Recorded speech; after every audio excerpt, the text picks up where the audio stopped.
Well, it was a rather tasty affair last time out over in Monaco, but in the end, the drivers, the teams, and probably you guys as well are all saying the same thing. You guys are hungry for more. So we take a trip to round number 2 of Season 6. This is WOR Racing Legacy Division, and this, my friends, is the Hungarian Grand Prix. Thank you very much for being alongside us for this one. It is Jota alongside Joseph, your usual commentary pairing for this particular event. Before we get going, we have got to do just a tiny little bit of housekeeping in this one, because of course the latest news to come out of this year is PR are no more. There's been an acquisition for the PR team by Team QRT, and as a result of that one, QRT will take their place moving forward. And a quote actually from the team manager himself, Jimmy, saying that he is thrilled to have QRT back for a second run in the scene. I cannot wait to see what this legendary brand can achieve. Joseph, big news that one in the esports sphere. PR no more after just one round in Legacy. QRT return. Yeah, they've been hinting at it for a long while. I have been checking their Twitter, and they have been saying, "Oh, should we come back? And are you going to see us again?" And the answer to that is yes. So certainly look forward to seeing that name back, and of course the brand as well. I did actually get confused earlier on between PR and LR. On the Twitter. So just to have that bit of differentiation back is always a welcome thing in the scene. Look forward to seeing what QRT can do from next week, but it's kind of a farewell to Precision Racing this evening. Yes, of course it is farewell after just the one round themselves, but we will move forward, of course, because we do have an exciting round at Hungary ahead of us here. Of course, here is the scenario in terms of the grid tonight, and at the top there, Campbell and Quantum for FRT. No Campbell tonight, actually. He will not be taking part in McLaren FRT, so Quantum on his own. Enzo, and then you've got Luke alongside them for RSC. VNT, Ventauri have got Kanai and Gavroche tonight. Gavroche, an ever familiar name within the community, as is this man, Valakongan, making a return to SCI for tonight alongside Oscar. Lorenz alongside Oscar for that meme team. And then you've got Silo and Azem at ET8, Fana Spinoda and Sieb for IRT. Ivan Eskrig, Artem AMR, Thomas and Namsko, QRT, Jude and Schumacher for EVR. So we are just about in qualifying now, actually, in this one, Joseph, and looking at the sort of spectacle of this one. People still just on their intermediate laps around Hungary tonight. You know, what is the expectation considering Monaco? What is the expectation for the drivers out there tonight? And what is the expectation for a race result, do you think? Perhaps more of the same. I think, obviously, Hungary, in some regards, some similar characteristics. It's very narrow, it's tough to overtake. The timing is absolutely everything around this circuit. And so those that are racing for a second consecutive week, well, that would have been Campbell for a start. He would have come in this in fine form, but of course, that is not the case anymore. They will be the ones to look out for, and certainly those that have done Hungary in the recent weeks as well. I know it was TTC last week. I do want to say it might have been EOR last night. I wasn't watching it. I was doing something better with my bank holiday, but this has kind of been a rinse and repeat circuit over the last few weeks. So a lot of drivers coming into this with some quite superior knowledge, and therefore I think a competitive one with your usual suspects. I think our big 3 teams or big 2 teams, whichever way you want to look at it, at the front of the field. Oh, you've caught me off guard as I'm just trying to unwrap a bunch of cables. There we go. On this one, Schumacher coming across the line. He sets a 1 minute 20.6, not representative. Of course, he is on the intermediates. So, a little quick apologies as well for anyone that might be listening as well. If you're thinking, wow, Josh, you sound a little bit more rougher than usual. At the moment, I'm actually recovering from a cold that I managed to cover somehow over the bank holiday weekend. So, you can imagine my time off work was dreadful. We have got the first set of soft tyre runners now going through. We have ET8 at the front. No surprises on the intermediate runs. The question is well, the intermediate pole is, well, it's a 1-2 for ET8. If that's anything to go by, then surely qualifying on the normal soft tyre could spell a pretty good situation for the championship leaders. Sign, they seem to be comfortable on any tyre, and Any condition, perhaps a little bit overcast overhead. Not too sure what the race is looking like at this stage, but Azem, of course, a driver with a race win and a pole position in our main tier, WOR console tier 1 this season. So again, a really nice refresh of the lineup for ET8 this evening, and certainly one that you'd throw a bet on to maybe extend their championship lead 10 points over Team Shazoo. Well, not Team Shazoo, Shazoo Cedars. I still can't get over it. But away they go then on their lap with Azem, followed by Silo. Yes, so Quantum leading the first charge then of the soft laps, then with a 1, 2, 6, 7, 8, 9, which is quite handy through the first sector. He's now just heading it now down towards this little, it's a bit of a lackadaisical set of corners this, isn't it? If you get this one wrong, it could really cause yourself some trouble, but he absolutely nails it, does Quantum. Of course, the sole FRT driver tonight, Campbell, unavailable in the end, so FRT, who actually managed to find some decent form last time out in Monaco, Joseph, now having to field only the one driver. I'll tell you what, they're not helping themselves in that scenario.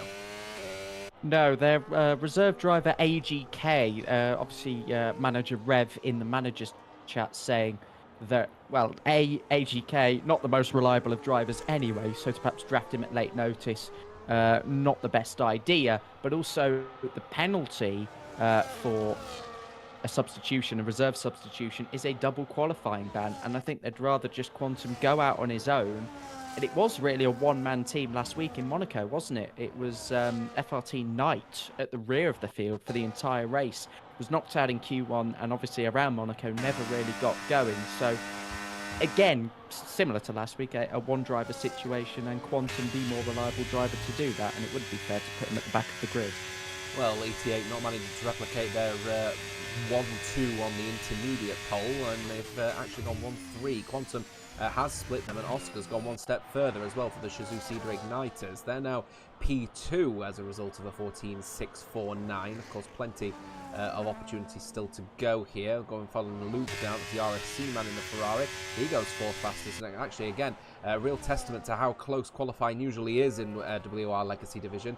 And once again, 6,000ths of a second separating third from fourth, less than 500 separating second from fourth as well. And then Enzo Sabaton coming across the line, and he's only 1,000th down on his teammate Luke, and that's exactly what RSC kind of need. They need that consistency between driver 1 and driver 2. The familiar name of Volakongan now coming across the line here. Is he going to go any further? He will only go 10th fastest with a 15.0, and dare I say it, that might not be fast enough. Yeah, Tony Reich out of the roster for Team Shazoo. Volakongan already straight in. It did come as a bit of a surprise. He was left out initially, but he is here to maybe, I wouldn't say save the day. It's far too soon for that. A massive cliche in this sense, but yeah, his reliability second to none. His consistency over the last few years has to show for it. Oscar, though, up in P2. He is always around the front of the field and will be a massive team player as the two Norwegians come together. A little bit of an issue from Artem using the old CPI name. Cedar Felix Igniters is the word back then, but now racing for AMR, having a little bit of a dance actually, straight over the track limits, going through turn number 4. So just play it cool, nice and easy, Artem, and you'll get a lap in. But as it stands so far, the slowest of those on the soft laps actually belonging to Volakongan with that 1:15.0. Vanna Spinoda just a little bit in front of him by 6,000ths of a second. Here comes Sieb, then the other IRT driver. Bit of an issue with IRT last time out. One extremely fast, one not particularly fast, and the same happens again. Same as Monaco with a 14.7, 3/10ths of a second separating himself from his teammate. Oscar, this is an important lap as well, actually, for the man in the Aston Martin, of course, represented by HR, coming across now into the final corner here. Will the mean team be able to get into the top 10? No, actually, he'll be knocked out as it stands. 1:15.288 from Oscar is a little bit uncharacteristic of a team, again, set up as a little bit of a joke, but turns out to actually have a bit of a clean roster ahead of them. Schumacher looking to improve as well. There's a 1:26, of course, from the intermediate laps. Here he comes across the line. He just squeaks in with a 14.910, but again, going to be a little bit touch and go if you're only P14 with 4.5 minutes to go in Q1. Yeah, real tight field spreads, and Oscar not feeling the need to retire. Gavroche is still circulating as we speak. He was slightly out of sync of all of the other drivers but it certainly looked like that a lot of these cars will go again. Yes, there's only 4 elimination spots, but we've still got some pretty big names that have to try and improve. Volokonged is in the drop zone. Thomas Covers, last season's pole sitter, now racing for QRT this evening, or the end of an era for PR, if you like. He will again look to add his name onto the roll of honour for Hungary. We've never had a repeat pole sitter. Can we see the first one tonight? Yeah, potentially. Thomas Covers, of course, as you rightfully pointed out, represented the newly rebranded PR, now becoming Team QRT. The Yellow Horses return onto the sphere of F1 esports teams, and Thomas Covers looking to actually try his hardest, to be fair, because I think last time out we saw Thomas Covers, I believe he was racing for a future racing team, if I'm not mistaken. So always pleasure to see his name coming across the line right now as he gets going with his lap in the Williams Mercedes. And to catch you off guard as he goes through turn number 1, Joseph, take us on a lap around Hungaroring. Yes, then down into the second DRS zone, a double dose of DRS that will have implications for overtaking. If you don't get it done at turn 1, save your battery and have a go into this corner. Turn number 2, very tight-knit indeed, and then it tightens still as you go down the hill through turn 3. And on the run up towards turn 4, really only room for one car. He hits the apex nicely, and rounding now turn number 5. Again, a little twitch of the car in the mid-corner, manages to get it settled down nicely for the exit though. Plenty of curb at turn 6 and 7, straightens up the car, flicks it into the left-hand at 8, and onto turn 9, slowing down all the time using 4th gear and plenty of curb. Right, flat out now through turn number 11. Again, using a lot of batteries, not short on the deployment, but he is going to be derating by this stage of the lap. Luckily, there's a few more slow speed corners to go, including turn 13. A left-hander goes uphill, very easy to break traction on the exit, and then watch out for the grass on the left-hand side as he gets ever close to it, coming around the final corner at turn 14, using his rest of the battery up to the line. And last season's pole sitter, it's only P11 in this tight field. Yes, he's 7 thousandths down on the Ventauri driver of Kenai, so he's managed to squeak through no issue. But the problem is that he's going to be looking over his shoulder, because it is just a little bit less than 0.2 of a second between being through and being knocked out as it stands for him. In fact, around about 0.5 of a second, about half a second, separating pole or first place from being knocked out of this particular qualifying session. So it says a lot, really, about the closeness of this particular league, and no surprises on that front. And following Artem as well, remember, not racing for the now defunct Cedar Phoenix Igniters, racing for AMR in the RB, or Racing Bulls rather, chucking the car through this right-hander up turn 11 and then 12 through 14. It's a lovely set of corners, this bit. Now, if you get this one right, and unlike Artem on that occasion, losing the rear ever so slightly, chucking it then through 13 again, the rear wanting to step out, can't get on the power as early as perhaps Artem wants to, then coming through then across the final corner. Try not to take too much of that curb. Car can dislike it as well, this generation of car. Here he comes then across the line. He will be knocked out of qualifying as it stands with that 1:14.963, and I don't think he's actually going for any further laps as well. So AMR have already lost one driver in Artem. Panos Spinoda also looking to try and improve. Biggest shock for me is Volokonged. He doesn't have any pace at all in that Mercedes from that first lap of 1:15.096, looking to try and at least get within touching distance of his teammate Oscar, nearly 0.4 of a second faster than him, and in fact over 0.4 of a second faster than him. Then coming through then the final couple of corners, turn number 13 and then 14. Is he going to go for it, or is he going to abandon this one? I wonder. No, it looks like he is still on it here with 10 seconds to go. He'll have to try and really push now all the way to the end of the line. Will he be able to get out? P12, he does manage to get through, but the question is what have other people behind got, including the likes of even Eskrig, including the likes of Schumacher as well. Improvement from Silo, goes up to 8th fastest with a 14.713 ET8. Not the finest of Q1s between the pair of the drivers, but they're both through no issue. Schumacher looking to try and improve if he can. Even Eskrig will not be going any faster. He's invalidated his lap.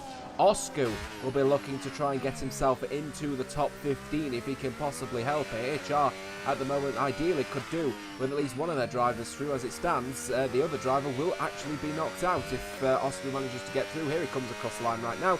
Only 18th fastest from the meme team, and that's more of a bigger shocker than perhaps I think we anticipated on this one. Even Canada's not going through, but Jude Frederick for EVR coming across the line to go P2. His teammate Schumacher, on the other hand, is knocked out of qualifying. And also, we've got an improvement as well for the likes of Lorenz, who's managed to go P10. There's a great effort from himself. Valakongen has managed to just squeak through by a very small margin of just 61 thousandths of a second. Valakongen SCI have lost a bit of pace. Indeed, I mean, fortunate in a way that Ivan Eskrig did invalidate his lap time, but of course he got a lap in and is the deserving driver in Q2, but very, very close indeed. That pace will not suffice, and he is looking at still an early exit in this qualifying session, even if it comes in Q2. Both V-Carbs out then, one of the AMR cars, sorry, not AMR cars, the HR cars in Oscu, and then the EVR car of Schumacher as well. Not the start they would have wanted. Close though, the field spread about 4.5 tenths, which even for Hungary is rather impressive. Sort of thing you see around Austria for a Q1 session. So very, very competitive indeed.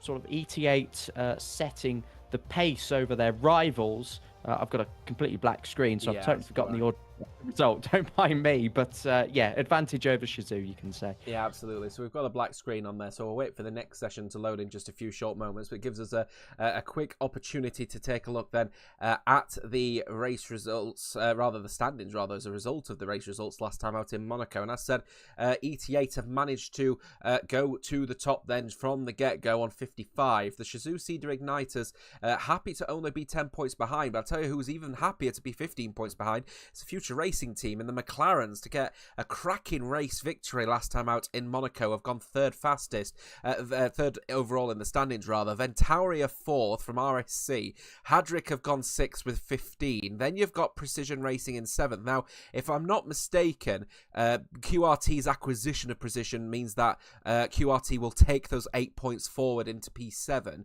They'll be happy to get correction on that one if not. IRT are in 8th, Evolution 9th, and of course AMR yet to score down at the foot of the table. And then taking a look then at those last week results, of course, there is that race victory from Wet Badger from FRT. What a result it was from FRT as well to get first place and managing by a considerable margin to beat the likes of Sergio, Dirk, Matteo, some, you know, well-known drivers, now Gio as well, who are properly good at Monaco, and to beat them not just by a small margin, but comprehensively by 18 seconds.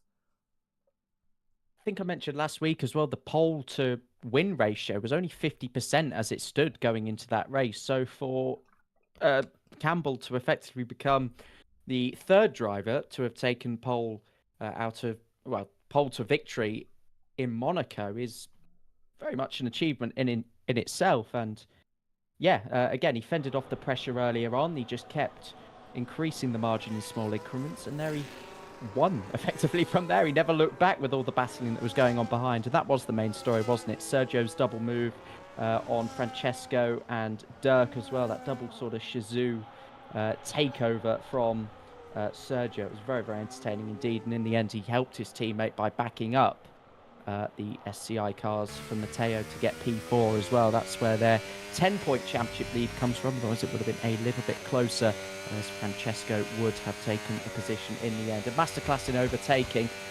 Again, we might as well see something similar here in Hungary tonight, where the 1 or 2 stops can be equally effective. The drivers will prefer the 1 stop, but of course, tyre delta so paramount around here. I wouldn't be surprised if we saw a similar level of aggression. I tell you what, very, very clean turn 1 from the Shizou Cedar Igniter over Oscar.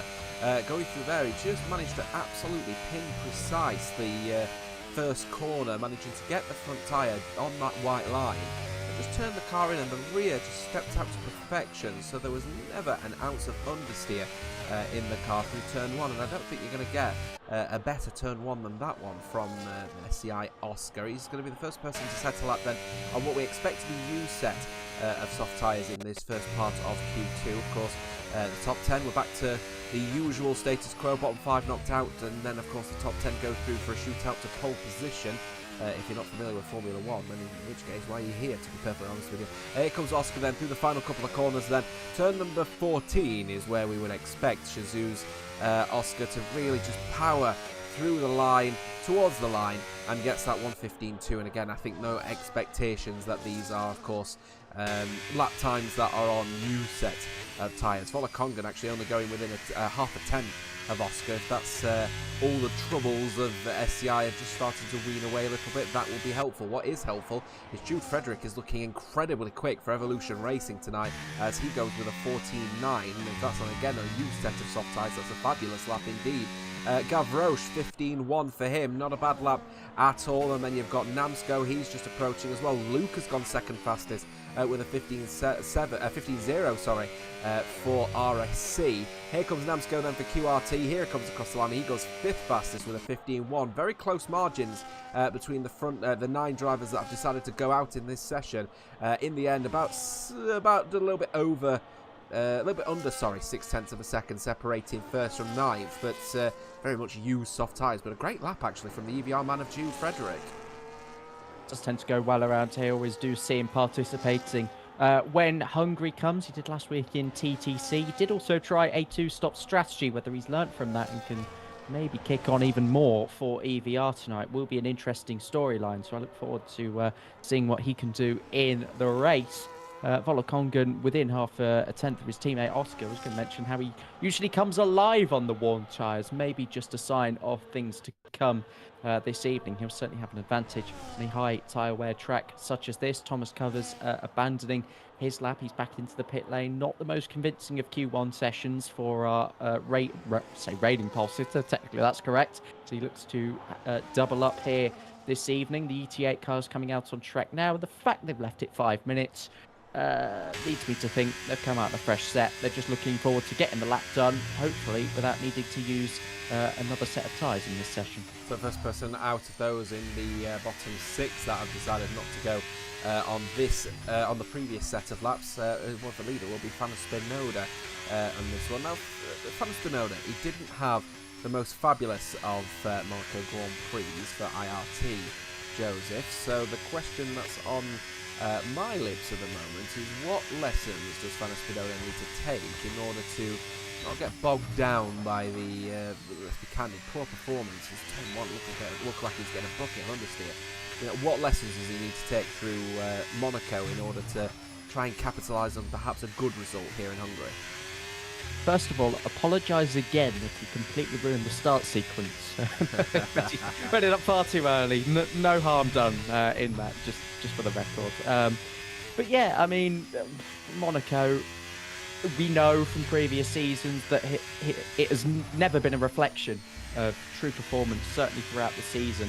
And the fact he's been given the opportunity to go again this evening, of course, maybe could be a scheduling thing, might not be able to do any further races, or this one he feels more comfortable on. But Fana Spinoda, just go out again, show what you can do, because after this you've got a few weeks off. So, you know, there's really not much pressure on him, which I think is a good thing. Yeah, and that's the critical thing, isn't it? And the unfortunately for Fana Spinoda is that he's at 2 circuits which are notorious for having a little bit of difficulty for overtaking. Either way, he'll have a pop at it. He only goes 10th fastest with a 15.6. That tells me it is a used set of soft tyres on the IRT man's car. So no sort of lap time, I think, of any sort of equal value. I would be perfectly honest with you. However, Azim looking fairly sharp. He's going through the second sector, apparently purple. If this is a new set of softs, then it will be fairly close to Frederick's lap, who was really putting a good effort. Losing the rear ever so slightly through 13, then through 14. Tyres starting to get a little bit hot on the rear, I think, for the Alpine Renault. As he comes across the line right now, he does go fastest, and it is actually a new set of tyres, so a 14.383. What a great lap indeed from Azim. Silo coming across the line, 14.4, meets his teammate on the front row. Yeah, that's their session done. Get in and retire, boys. Another solid job, you have to say, just to get the laps done in one attempt, and then really have nothing else to do for the remainder of the session. Solid from Quantum, a 10th off the second ET8 car of Silo, and he may well feel that he has done a good enough job. But again, we were seeing that elimination 14.8. That will, of course, get quicker in Q2, so might feel the need to go again still. We'll see what the others can do around him. Enzo Sabaton's just started flying that. Volakonga about 20 seconds of the way through. Oscar is half a second up in the middle sector, and this would put him on about a 14.7 at the moment. But of course, the fresher tyres will find him time all the way through the remainder of the lap. Just 2 more corners to go. The Red Bull giving up that track position there, getting off the racing line crucially as Oscar comes around the final corner, opens up the DRS. What's it going to be? To the line, and he splits the 2 ET8 cars. Dead even in lap time, really, across the board. Goes into second. ET8 have competition. They do have competition, and they're not running away with it at the moment as perhaps the ET8 wanted to this season. I'll tell you one thing that I am a little bit shocked by at the moment is how quiet Ventauri has been in this particular qualifying session. Gavroche is only 8th fastest with that 15.1. Even Kanai is looking to try and potentially shake up the front 4 a little bit here. I think Jude Frederick as well is also going to be one to watch as well. Volakonga has gone 5th fastest with a 14.7, but immediately beaten by Luke, who also beats Quantum as well for RSC. Even Kanai 14.9. So again, Ventauri a little bit on the quiet side in this particular qualifying session. Actually, I think there's a real risk as it stands of that quietness that one, maybe both of their drivers could be knocked out as it stands. Yeah, they weren't really fighting towards the front in Monaco either, certainly in qualifying, and perhaps not where they focused their practice, so to speak. Jude Frederick certainly is focusing his practice towards qualifying, as is Namshko, and within just seconds of each other, they've set exactly the same lap time. So close within the top 10 at the moment. And there we go. Gavroche is up into P2, just a couple hundredths of a second behind ETA Azem. He'll feel very satisfied with that lap indeed, and now be willing on his teammate, who of course has abandoned his run. Only on a 14.9, will have to go again, and that would leave him pretty light going into Q3 on tyres as well. Absolutely monumental out there at the moment. We've got just a little bit over half a tenth separating the top 6 at the moment, which again, a testament to World Online Racing's legacy division, because let's be honest, this usually is what ends up happening. Sieb is just going now across here, and I'm under the impression he is actually on a lap at the moment. We'll see what his, in fact, I think his sector 1 split was actually weak actually, so I don't think he's on the lap. But IRT have got one driver through as it stands into Q3 with that 10th place position for Sieb at the moment. But the problem is there's a bit of a gap between him and Volakonga. Now Volakonga has definitely got a little bit more pace in him than I think that 14.7 perhaps reads. But if anything, you know, that potentially could put IRT at risk. Fana Spinoda is not looking quick at the moment with that 15.6. Volakonga should improve, and we should really expect even Kanai to also be touching the top 10 as well. So, yeah, great to see IRT in the top 10, but that is not all said and done. No, absolutely not. I expect everybody 7th on down, I think, to maybe have another crack at this. Certainly those in the bottom 5 will have to attempt to get out of Q2. That is a given, but that gap between Sieb and Volakonga, just over a tenth of a second, is a little bit alarming. It's like we've already kind of got 2 packs forming without even getting into the race. It's like a DRS train splitting, but in qualifying. I know that's a very weird analogy, but in my head, I know what I'm getting at. But yeah, Volakonga certainly further away again on the fresh tyres than he was on the used, which bodes well for the race, don't get me wrong. So I don't think he'll be too upset if he's knocked out of qualifying here, because he knows he can go long, he knows he can make that up potentially in the back end of the race. Team QRT have decided to send Thomas Covers out a little bit earlier. He's down in P14 at the moment with that 15.5. I do think the 15.5 will be on the used set of soft tyres, so it'll be a fresh set now of boots on that Williams Mercedes.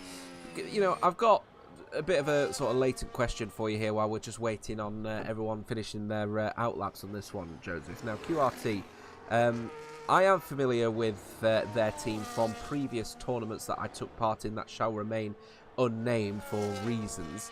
They actually displayed quite a level of high consistency on the game, which I believe was F122. So obviously this is a complete rebrand for Precision Racing, but QRT have got a bit of a pedigree behind them to sort of nourish talent and really start to build some foundations. So my question for you is, what do you think the expectations are for the Yellow Horses?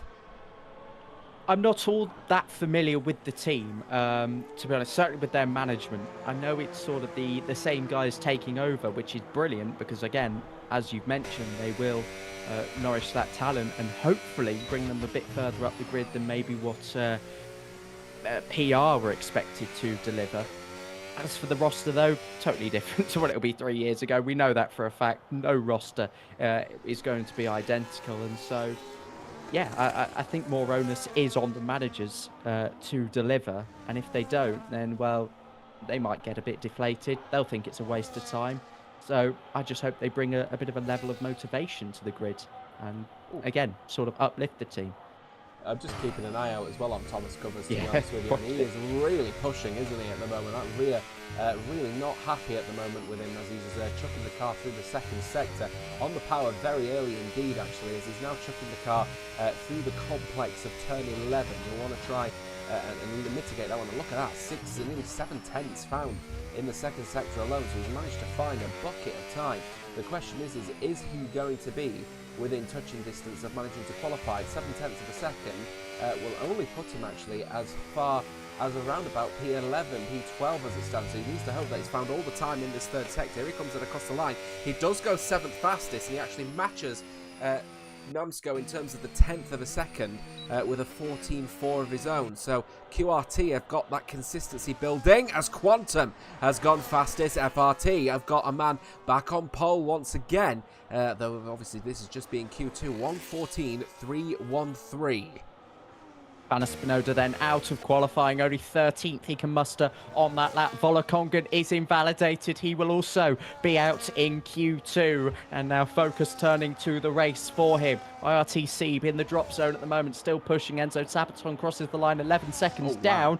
But he's got another lap in. So if he's got the fuel on board, he's certainly a little bit down on battery at the start of the lap. He's still under massive pressure here. Volokongan not improving, of course, with that invalidation. Lawrence coming around the final corner now. What a 15.2. Can he get HR into Q3? Yes, he can for now. He goes P10 and puts Enzo under a little bit more pressure, as if he wasn't already on his second lap on this set of tyres. He's half a tenth though in the middle sector. Seed, great lap up into 9th. Yeah, manages to get through. QRT have got both of their drivers through as well. Enzo Sabaton looking to try and improve. He's found it and he's lost it. He's crashed it into the wall. He's out to qualify. He'll start no higher than P12. Volokongan will be P13. He managed to find about half a tenth in the first sector, but he spun it going through turns 6 and 7. Enzo Sabaton and RSC will start 12th, but they've got one driver through in Luke who's managed to get to P5. But what a result indeed it is for Sieb, and not very masterful from Lawrence. Yeah, that's great work from Sieb right at the end of the session, knocking out Lawrence, who, well, I think deserves it after the absolute embarrassment to the evening he has become with the name. Let's just say that in a minute. Again, brilliant performance from RSC. Luke into the top 5, and I'll tell you what, he had a really good race under the radar last week, I think, certainly with how big the gaps were and how exciting it was at the front. P7 certainly shouldn't go unnoticed, and now putting it into Q3 again, already a really encouraging start for the French outfit. Big well done as well to Team QRT on their first appearance in WOR Legacy after taking over the PR team. Both of their drivers through in 8th and 10th. Sieb has managed to get through, as we saw with IRT, up to 9th place. Jude Frederick, what a performance. Excuse me, as you can tell by the illness. Great performance from the EVR man to be P7. Then you've got Silo in P6 and Azim in P2 for ETA, split by 3 drivers in Ventauri with the Shazoo Cedar Igniters, and then of course RSC 3rd, 4th and 5th respectively. But on top once again, FRT knocking on the door of being fastest of anyone, but despite the fact that he's the only Xbox player out there at the moment as well. So just a little nod there for that particular field. It gives us us another opportunity, actually, speaking of the people that managed to make it to Q3 rather, for the first time, to again talk about Team QRT, because, we've got a quote here from Jimmy. Once again, he says that he wants to use the past philosophy to bring talents into the scene at the top level, so like Julian, Benzone, and Covers, as well as many other big names in the scene. So we were talking about these names during that session, Joseph, and I tell you what, QRT, again, known for their ability to be able to bring drivers up. What is the expectation, do you think, for the latter half of this season? It's got to be foundation laying, surely, but the question is where do they go from that point onwards? They're surely going to try and fight, try and get into Season 7 if it happens, try and get in there. Absolutely. I mean, Christmas is the end of the season, of course. A big break after that, a lot of time to reflect on this season, what they've done, the improvements they've made, and then implement further changes if need be into the team. I think it's a great start that they've got to come in at round 2 early on in the season. They've got a lot of time to get things right. I think that will really benefit them in the long term. Another quote he said, actually, in the live chat, he said, F122, think of the teams they were up against. Talent Factory, OP, FVR, Shazoo. So many big names back then, and they were there. So, totally do not rule them out even this season. But as we were saying, up until December, loads of time to get things right. This isn't, a get out there and win the title thing right now. But next season, who knows? Who knows, indeed, especially in such a volatile market that is the console sphere at the moment, because, of course, many teams being acquired or moving forward. So this is going to be the one to watch. Speaking of ones to watch, of course, there's your calendar. Ones to watch round 7 through 9. Of course, our visit to the reverse tracks, as well as, because being the sprint races as well. But next week, after Hungary, we've got a race to do. But I do want to mention we are at the United States for COTA in Austin, Texas. But that's our, again, excuse me, I'm so unwell at the moment. That is the first sprint race of the season as well, so another little mix-up to consider. Yeah, extra points. We know how well ET8 have done in the past, the most successful team in sprint races by a long way. So other teams perhaps just damage limitation next week, but we will surely come to that when we see the first of the sprint action next week, as Oscar and Namshko get us underway in Q3. Somebody asking how long's left. 10 minutes, not missed anything, just out laps at this stage. And it is further ahead on track. Namshko's coming down the hill towards turn 3 and now up the hill towards turn 4. Let's watch what he's doing in the first sector. Sector split 26.8 as Oscar does a 26.6. Yeah, Oscar's always been knocking on the door of being at the front of the field here, so he's definitely taking this one with both hands at the moment. Perhaps not as quick as Namsko quicker than Namsko. As you can tell, I'm really starting to get quite well. I think a fever's starting to kick in. It's a bit of a fever dream at the moment here, Joseph. We've got Oscar coming now through the bottom of the hill and then heading now down towards turn number 12. Now, going to be a fairly critical set of corners, I think, in the race here, because, of course, that could be one of the last overtaking spots in the main race if it is as close as I think it's going to be in the main race. So we can see perhaps a few people go for a few dives potentially going through turn number 12. Oscar then coming across the line, first person to set a lap, 1:14.431. So a decent lap indeed from the Oscar. And is that a new set of soft tyres, or is that an old set of softs? If that's an old set of softs, that's a cracking lap. I think it will be new. I mean, that lap would have put him top 5 in Q2, and we roughly saw around 1:15s on the used set. So it would be quite amazing if there was that sort of track evolution on the used set. We'll see what others are doing around it, though. Notably Quantum, who topped Q2. ET8 Silos just started his lap time, as has, I think, Gavroche, but he's not deploying any battery, so I'm intrigued to see what he's up to. Azem has also started his flying lap. I think the furthest on then might well be Quantum at this stage. So, again, one to look out for. Keeping an eye out on Luke, who's just about to come across the line to set his lap. It's a 1:14.9 from the sole RSC man. Of course, his teammate knocked out last time out in qualifying. We've got other laps coming in left, right and centre. Silo's looking fairly quick in the second sector. Quantum's looking blisteringly quick actually in the second sector, so could be in touching distance of Oscar's lap here. And again, if these 14.4s are new set of soft tyres, it would be what is best described as a miracle. So if that ends up happening, what a cracking lap that would have been from Oscar. Coming across then the final corner and then straight down to the start finishing line. We'll see if there's an improvement. Quantum 14.368, going fastest of anyone so far. Thomas Covers going across the line with a 14.308. That's last pole sitter, immediately showing he's still got the pace out there for QRT. He does indeed. Where has this been throughout the session so far? Thomas Covers has taken his sandbags off and he's back to his old ways that we saw in Season 5. Provisional pole for now.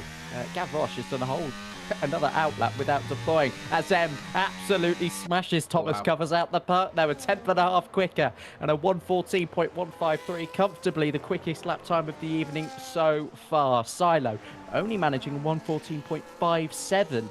Expect him to be up there after his success so far in this qualifying session, where he's left himself a couple runs, a couple sets of fresh tyres. He really needs to make the most of that. I think 5th he'd be pretty disappointed with. Yeah, got a little bit of a lull at the moment in the overcast conditions, so a bit of sun is starting to blare down now onto the Hungaroring circuit, and that's always going to help with the track evolution of the circuit. Could we see a 14.0, God forbid, a 13.9 potentially on the cards from one of these drivers here tonight? Of course, these are the best drivers in console for a reason. We'd expect these kind of laps to come in. Jude Frederick, this is perhaps a little bit of a dark horse for some big points here tonight for the Evolution racing team. They could really do with a good points haul, of course, after what has been a little bit of a meh Monaco Grand Prix, being the way I'd describe it. He's now heading now towards the start finishing line, towards the sector 1 split. To me, it looks like he's not on any kind of quick lap at the moment, to be perfectly honest with you. Gavroche comes across the line, and that second run seems to have worked an absolute treat. He decided to have another outlap, and it works brilliantly. He's actually only put himself within 17 thousandths of a Zen. That's a really good lap from the Ventauri driver, who I believe has just been given the nods, the full-time promotion, I think, into console tier 1. I can't quite remember if it was him or his teammate tonight. It was one of them, but certainly rising up through the ranks at the moment are the entirety of the VNT team, really showing what they are made of under this new rebranded black and gold look, and it really does suit them in the Red Bull. Gavroche in P2 then, and who else have we got on a lap at the moment? I think Oscar is pushing again. He's certainly deploying battery down in towards turn 2.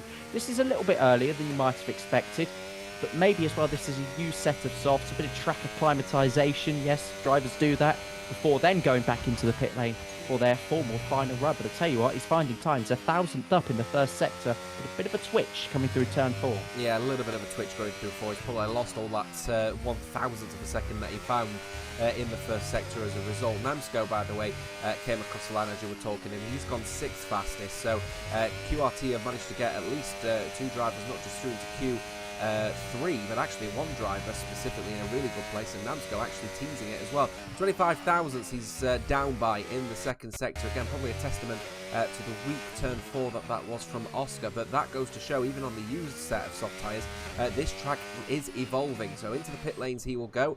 That will be the end of that one. No doubt Namsco will also be joining him into the pit lane. So that will be it for this first set of runs. 4 minutes to go, and we have got plenty of drivers ready and raring to go for this final push for pole. Let us know who you think your favourite is for pole. Let us know in the chat if you're watching live, and if you're not watching live, where have you been? We've missed you. Get on board with us from 7:15 on Tuesday nights for the World Online Racing Legacy Division. 14.153 though is the initial time to beat. We got a 14.0 in, I wonder, Joseph. Yeah, why not? I do see someone like Silo just putting his 5/10ths that's missing in the lap and just sticking it on the front row alongside Azem or something like that. I think there is a 14.1 from who, though, yeah, quite the mystery. Maybe Silo was a bit of a stretch, but we do expect him to be pushing a little bit higher than 7th. He knows his weight is a little bit higher than 7th. Just on the viewership as well. Was it a record last week? Certainly for Monaco, certainly all time. Fairly close. Concurrent? It's fairly close, I think, but concurrent we managed to get up to about 120 so far. So thank you very much to every single one of you tuning in for this event here tonight. First person to set the final laps of this qualifying session then will be Ventauri's Gavroche, 1:14 or 1:70. This will be my little nod to just note, Joseph, if you don't mind, just to keep a very firm eye on the screen and let us know if a countdown or something has begun, because after qualifying, because for all we know, someone's going to end up pushing the button out of pure excitement once again and catch us completely off guard as we missed the first part of the Monaco Grand Prix last weekend out. As a result, Gavroche, though, he is... Well, he wasn't really in on it for potentially pole position here tonight, and Ventauri kept a very quiet regime, and they did end up losing one of their drivers in Q2, but Gavroche suddenly has got to find a little bit of pace in him here, and I'm wondering if there is a 14.0 in him, potentially a 13.9. 13.9 would be monumental. I think we might well see some chat reaction as well. Let's see then as Gavroche approaches the final corner cautiously. He knows he's the first car out there on track, and he knows as well that looking at the clock, 1 minute 50 left to go, he can abandon this one. No, he's doing a double outlap. This is what he did earlier in the session. He was crawling around. That's where he found the 1:14.17 from. He's doing it again. I think the only driver we've actually caught doing this. Very interesting. Very professional, isn't it? This is what we see in real life F1, to be honest with you. But other people have elected just to get straight on with it. One of those being FRT's Quantum. He's chucking the car through turn 1.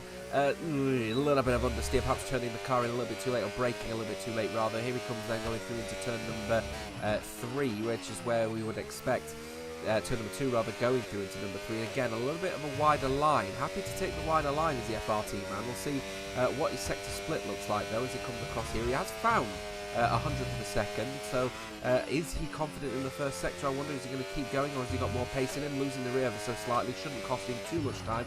Going through then the corners of turn number 6 and 7, going again for a little bit of a wider line, but taking a lot more curb. Going through 8 into 9, not going to get blocked too much by the Red Bull, but I think he'd have rather taken a wider line through that corner. Going through 11, maybe a call from the to the stewards about potentially an impediment, but we'll see. Going through 12 into 13, want to try and avoid that curb on the inside if you can possibly help it. Get on the power as early as you can, don't lose the rear. Then going through turn number 14, where you want that McLaren to potentially push him towards the 14.2s, 14.1s. We'll see as he comes across the line right now. It is another 14.1. He's 200ths down on Gavroche's lap time, who is now about to set his lap here. Is he looking to try and get going? He's not. He's setting another outlap, and now he's getting on with it. We go with Azem. It's a 14.0. That's what we're talking about. ETA Azem setting the benchmark and the lap time we were after this evening. Great effort there. Thomas Covers did just go up into P2, only about 100th or so off of Azem. He's 100th ahead of Gavroche at this stage, who we know has utilised the second outlap to perfection. Has he found time in the first sector? No, he is down on his lap. He's chasing time. Is invalidated. Really wide at turn 4. It will not count, and there'll be no improvement. Oscar coming across the line. He goes P2 and onto the front row. And a great lap indeed. Jude Frederick invalidated his lap time. No lap time for him. He'll be starting P10. Here comes Namsco then. Team QRT have got both of their drivers through. One is in P3. Where's the other one? P6 for Namsco. Not a bad lap time indeed. No improvement is expected from Quantum. No lap coming in from Gavroche either. He bottled it after doing so many outlaps. He could not keep it within track limits, so he'll be starting P4 as a result. So as it stands, and I think that will be it in this qualifying session, pole position on the cards for ET8 Azem. It was a 14.0 and he was knocking on the door of a 13.9. A great lap indeed from ET8 and from Azem, and that puts him and the championship leaders on pole position for this Hungarian Grand Prix.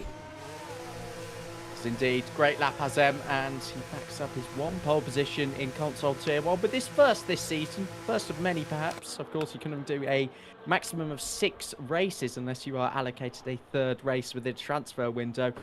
Yeah, he's making the most of his time in the Legacy Division. He's on pole by just over a 10th to SCI Oscar. Again, massive damage limitation in qualifying for SCI. They tend to be very, very good at that. They always do get a car ahead where they can of their rivals, in this case Silo, and Volakongan will have eyes set on Silo throughout the course of this race. So the story isn't over. We've got ET8 and SCI sharing the front row. And we've got 2 cars as well in the mid-pack. Great to see. And a real credit as well to Team QRT, who've managed to get one of their drivers as well onto the second row. 3rd place for Thomas Covers, who was only actually down by a little bit less than a 10th and a half. So really good effort indeed. But there is your pole sitter then in the end. It is Azim leading the way from Oscar, Thomas Covers, Gavroche. Quantum can only get P5 for FRT, but still a great performance from the sole FRT man. Namsco is the other QRT driver in P6 from Silo in the Alpine for the other ET8. Down in 7th is a bit of a shocker, but only 2/10 separating him from pole position in the end. Then you've got Sieb, Luke, and then Jude Frederick could not get a lap in. That was valid, so he will start P10. We'll be taking a very short break before we get going in this one. We should be getting going in about a couple of minutes' time. Don't go away.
A quick reminder then of the Grand Prix ahead of us. We will have Quantum on his own for FRT. Enzo and Luke are in the Ferrari C. Kenai Gavroche for Ventauri in the Red Bull. Oscar Valakongen for Shazoo Cedar Igniters. Laurent and Oscar in the Aston Martin for Padrick Racing. Silo and Azim in the ET8 team, of course, Azim on pole. Sieb and Fana Spinoda for IRT in the Haas. In the Racing Bulls, Artem and even Eskrig for AMR. Thomas and Namsco in the QRT on their debut tonight in the Williams, and Jude and Schumacher representing EBR in the Kick Sauber. Thank you very much for being alongside us for this one. It is myself, Jota, alongside Joseph tonight for what will be no doubt a very intense Hungarian Grand Prix, and certainly extremely hungry for more after that really intense Monaco Grand Prix last time out. The final results of that one were fairly set in motion because, of course, it was a win in the end for FRT. Sergio finishing in second from Dirk Matteo and Francesco Largo. Now Gio as well, the Monaco merchant, only going P6 in the end. Hopefully Joseph is back from me now in this one as well. We should be in for an absolute cracker, no doubt, as well as everyone is getting themselves ready for what will be a very, very intense Hungarian Grand Prix. And are there any early favourites off of the back of this? 30 seconds, if that. Yeah, hello again. I am back. Don't fear. Luckily, the race didn't start. But, of course, last week we saw the race won from pole. That's a lot more likely to happen on this game. So immediately you back the pole sitter in Azem. Also did the same in console tier 1 if you have been watching it. I know many of you in the live chat have. But, of course, he is going to have company. Thomas Covers Hungary for a race win. No driver has ever got pole at the same track twice. Well, here we go. Can he take it? Here we go. Then they're going to have to take it because they're going to be hungry for more at the Hungaroring. No more waiting. Let's go racing here at the Hungaroring. Azim is trying his hardest then to defend immediately from Oscar. Not the best start, actually, from the likes of Azim. He's managed to block off immediately Oscar going through into turn 1. And it's a bit of a lock-up from the Alpine. Sending it down the inside, though, is Gavroche against Thomas Covers. But he gets the better traction out of the corner, does the Williams. And the QRT man will stay in P3. But he's going to go around the outside, though, will Gavroche as well. Quantum also in the mix. He'll get squeezed out. And they will have to hold on for P4. Will Gavroche off of the circuit. is Silo against Namsco, who's going side by side going through into turn 4, and they all hold station. Doesn't look like we've had too much aggression out there at the moment, Joseph. Looking fairly certain and sharp, but we've still got people side by side as well towards the back. Even Kanai trying to get the move on Volakongan, gets it done up to P14. Yeah, very Verstappen-esque from Silo, actually giving the position back because he overtook off circuit and then immediately snatching it back off Namsco. A really aggressive form of driving, but it has paid dividends for Silo, who's up one position already into P6. His next target, of course, Quantum, but at the end of the opening lap, we're already settling down into a Dirty Air and DRS train, led by Azem, who's done fantastically to hold position on the opening lap. And of course, his chances of winning this race have just skyrocketed. He's done the hardest bit, I think. That's defend on the opening lap against a pretty good race starter in SCI Oscar. We've got a yellow flag. We've got two V-carbs off at the back of the field. I wonder if there's been contact between Artem and Ivan Eskrig. They are both off the circuit. Has rule number 1 been broken? I really hope not. What is it with the Racing Bull or the RB and the team associated with it crashing into their own teammate? We saw that with Team TF10 a couple of times last season, actually, when they were racing in the RB last time out. There's possible race strategies. Then we are expecting a one-stop of a medium to a hard tyre. Everyone's starting on a medium tyre, so it is all going to be about strategy. But is anyone going to be brave enough to potentially consider a two-stop in this one? Another medium and another soft, maybe, is the alternate option in this one. Leading the way, though, Ezim from Oscar. Then you've got Thomas Covers from Gavroche, Quantum, Silo, Namsco, Enzo, Sabaton, Sieve, and Luke for the top 10. And then your scraps of points coming for Jude Frederick.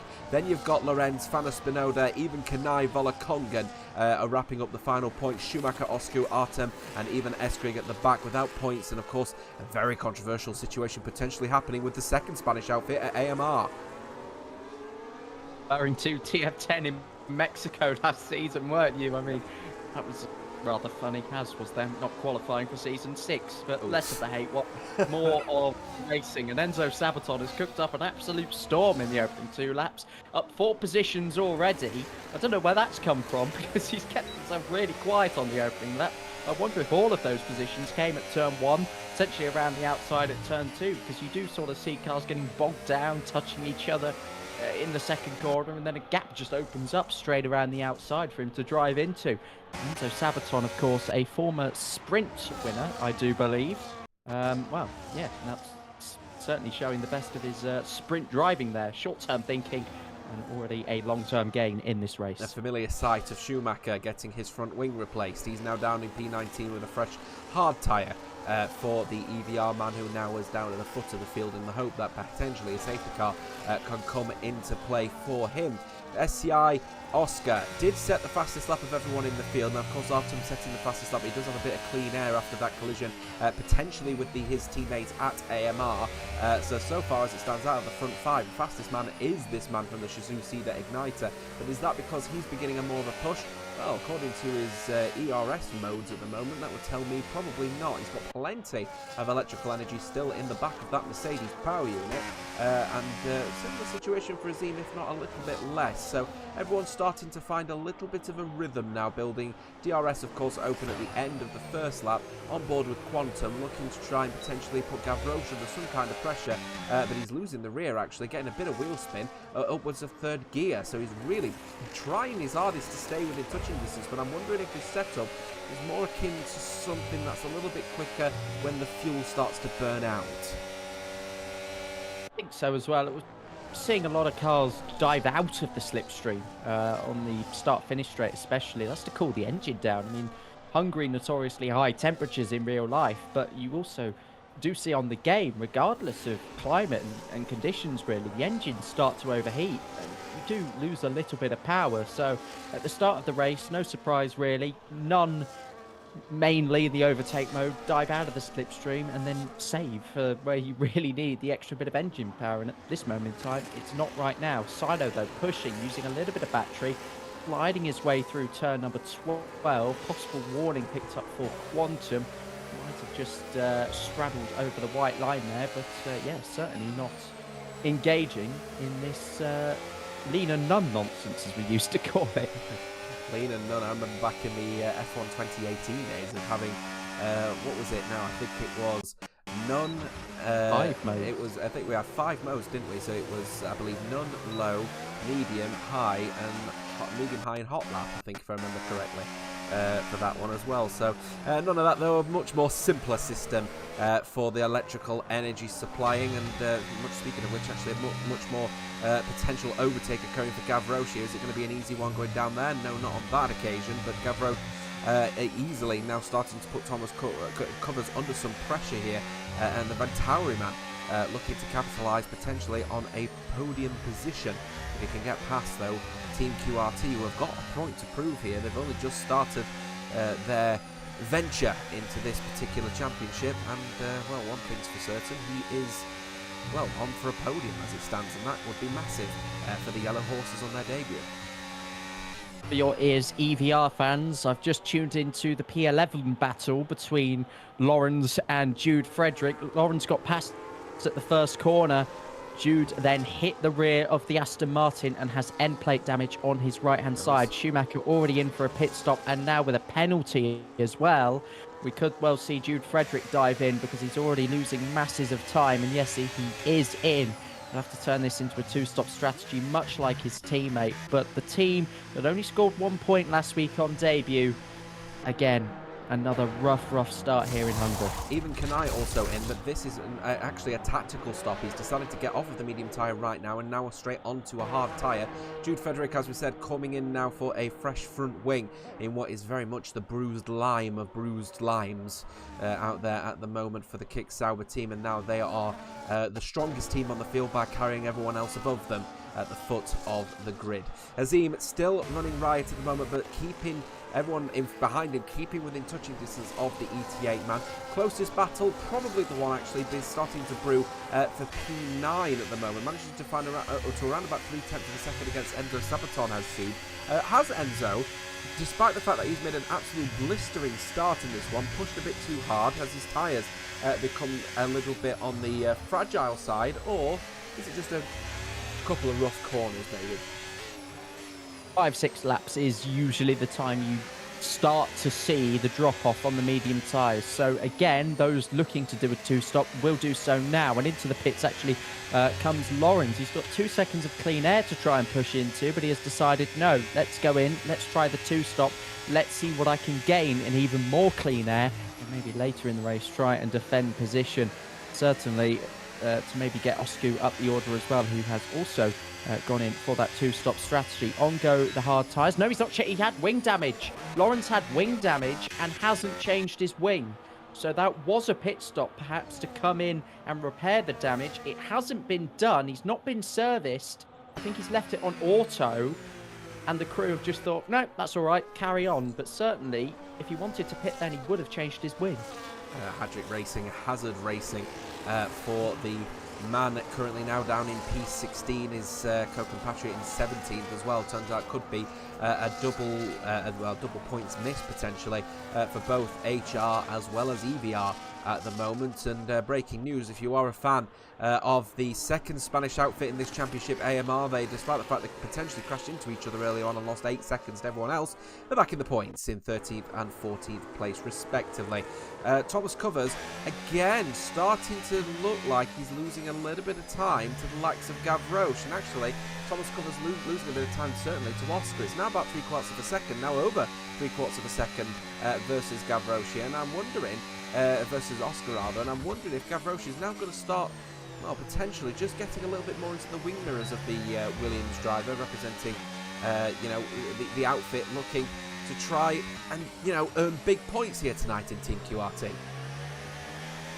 Are indeed certainly playing for their future already. Again, that long-term project they're talking about, looking to implement some of the thoughts of old into the modern game. They're doing a good job of that so far. Thomas Covers really driving very, very freely in P3, and of course abiding by the pace set by Azem at the moment. I want to say as well, this is looking quite realistic, isn't it? Kick Sauber at the back, then Aston Martins, then the V-Carbs, and Yuki Tsunoda in 15. Yeah, can you believe it? Absolutely perfect. I'll tell you what, Yuki Tsunoda, even Kanai, actually doing a blistering effort. He set the fastest lap on the hard tyre, and I'm wondering if Gav Roche is now going to be getting that information from Ventauri and saying, you know what, we're going to sacrifice track position here. If you go onto a set of hard tyres while everyone else around them can't, that could be an opportunity to earn overtaking. But no, not on this occasion. He's not buying that particular product. He's decided to stay out on the medium tyre. But if I was Ventauri,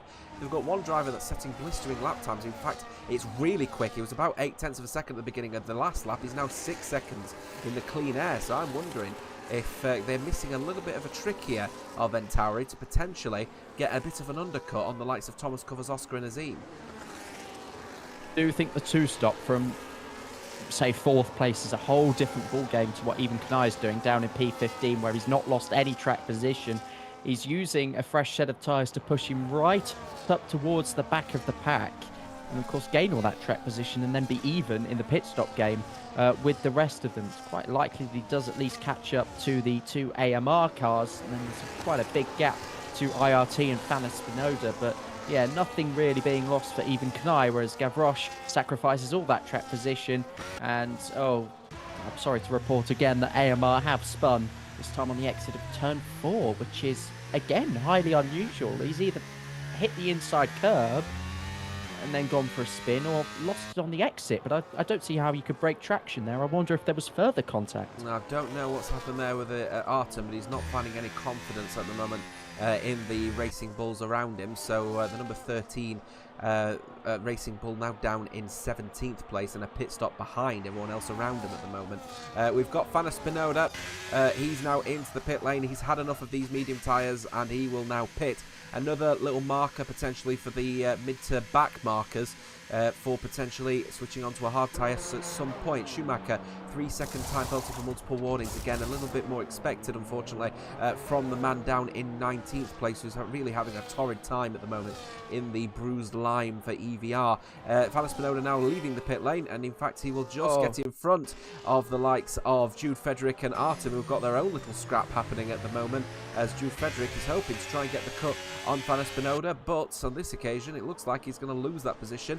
Fana Spinoda now to P16. Console Tier 2 Championship leader Schumacher has retired in the pit lane. I tell you what, it was nearly a retirement on track. He got beached in the grass. He gave it a boot full of throttle in second gear and just about managed to wriggle his way out. But a shame to see a much improved driver on this game, it has to be said, retire so soon in this one. There's really quite a few drivers not finding their feet so far, and that's very well represented by the proportion of drivers, of course, in the front train, and of course everybody else languishing behind, having made an early pit stop from damage or spins or whatever it might be. Speaking of first pit stops of the race, Oscar going for the move potentially around the outside. Sorry to interrupt, Joseph. Around the outside of turn 1 he will go, and he might have the traction actually coming out the corner. He's caught Azim napping a little bit here, and the Shizou Cedar Igniter has managed to get the move done. Azim banging wheels, but he'll go on the outside where the traction is not good enough, and the move is done. And Shizou Cedar Igniters, the Scottish outfit, championship winners 2 in a row last time out, now leading this race.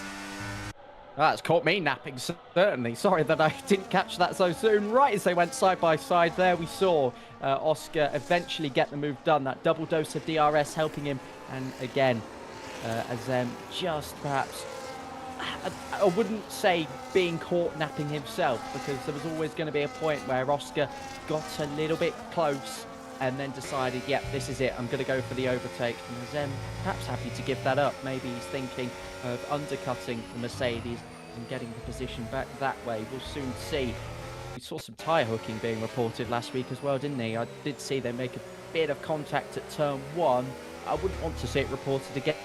And thought there was nothing in it. I thought it was fair, but yeah, always something to note when you see those overtakes. Absolutely no surprises. Thomas Covers, Gavroche, Quantum all in as well. So they, excuse me again, I'm really struggling with my throat at the moment. They are really on the limits now of these medium tyres. Now switching over to a set of hards for the end of this race. Gavroche and everyone else coming in as well, Valakongan and a few others as well. So we would expect Thomas Covers to be leading from the front from Gavroche. Of course, Silo is in that little bit of a mix as well, but even Kanai has made this hard tyres work a treat. But we've got people going side by side as well towards the back here. Looks like a little bit of a battle involving Oscar and the two IRT drivers, getting in a little bit of a sandwich here, and very well placed actually from the IRT men, who have both managed to get the jump on Oscar, cut him into a corner, and then just told Oscar, right, give us the position, and he's had to really concede it. So really good teamwork actually from International Racing Team.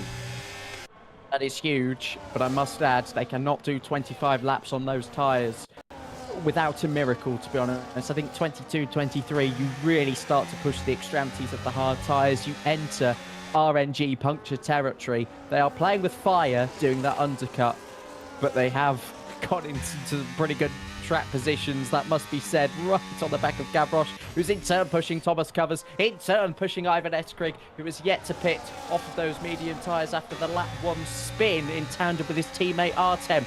Reaction from the front runners, Oscars, Azem and Namshko, all in the pit lane. Quantum taking the lead of the race. He's good on tyres, even on pads. Oh, I tell you what though, even Eskrig is actually holding everyone up at the moment here. He'll dive into the pit lane now. Thomas Covers will actually get DRS off of the back of Ivan Eskrig, so this overtake is not going to be very easy for the likes of Gavroche here. But we've got people now diving into the pit lane, now leaving the pit lane. Oscar just managing to get in front of the likes of Thomas Covers and Azim as well equally. But remember, these tyres are now going to be pretty much at their best when it comes to heat if you pitted a lap ago. So Azim and Oscar have still got to warm their tyres up, and in fact, for that matter, Oscar's still got a little bit of a traffic in the likes of Lorenz, currently in P5, who is now on 6-lap-old hard tyres. They won't go to the end. Even Kanai is on 7-lap-old tyres. We don't expect those to go to the end, but he's about 1.5 seconds in front. Lorenz already causing a bit of havoc. He let Oscar through in side-by-side combat at turn 2, and now the train begins to form. We've got again in sectors 2 and 3 a car sort of holding everybody up, and of course he's under no obligation to yield. He's not under blue flags, he's just on a different strategy and pit earlier on in this race. He also though does have damage, so he has to be careful about the car being in a potentially unsafe collision.